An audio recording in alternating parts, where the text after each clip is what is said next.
ওই কিরে ওই কিরে ওই কিরে ওই কিরে ওই কিরে মধু মধু মধু চাচা হেনা কোথায় চাচা চাচা হেনা কোথায় চাচা।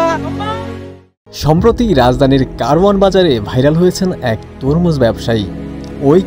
ওই কিরে মধু মধু রসমালাই আরও নানা মন্তব্য করে সামাজিক যোগাযোগ মাধ্যমে ভাইরাল হয়েছেন তিনি।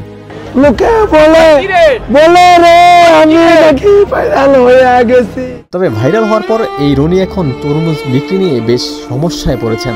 তার দোকানে প্রতিদিন অনেক মানুষ ভিড় করছেন, ভিডিও করেন, কিন্তু ক্রেতারা তার দোকান এড়িয়ে যেতে থাকেন। এতে করে বেশ খ্যাতির বিড়ম্বনায় পড়েছেন তিনি। তাকে দোকানে দেখলেই ইউটিউবাররা ভিড় করেন, অনেক মানুষ ছবি তুলতে দোকানে যান। এতে করে তার আর তরমুজ বিক্রি করা হয় না। পাশাপাশি আশেপাশের বিক্রেতারা বিরক্ত হন।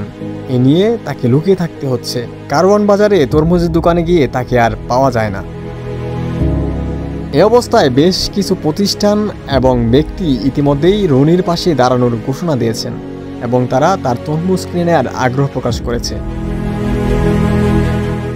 ভাইরাল হওয়ার পর কিছু প্রতিষ্ঠান রনিকে তাদের বিজ্ঞাপনেও নিয়েছে। বিজ্ঞাপন করে কত টাকা পেয়েছেন এমন প্রশ্নের জবাবে রনি বলেন, সবাই আমার সাথে প্রতারণা করেছে।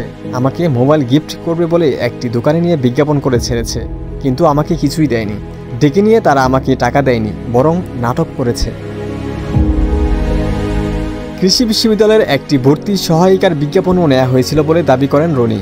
তিনি বলেন, তারা বিজ্ঞাপন করেছে পুরস্কার দেবে বলে, কিন্তু তারা পরে ভাইগে গেছে, আর কিছুই দেয়নি, যদিও আমি কারো কাছে টাকা চাই না।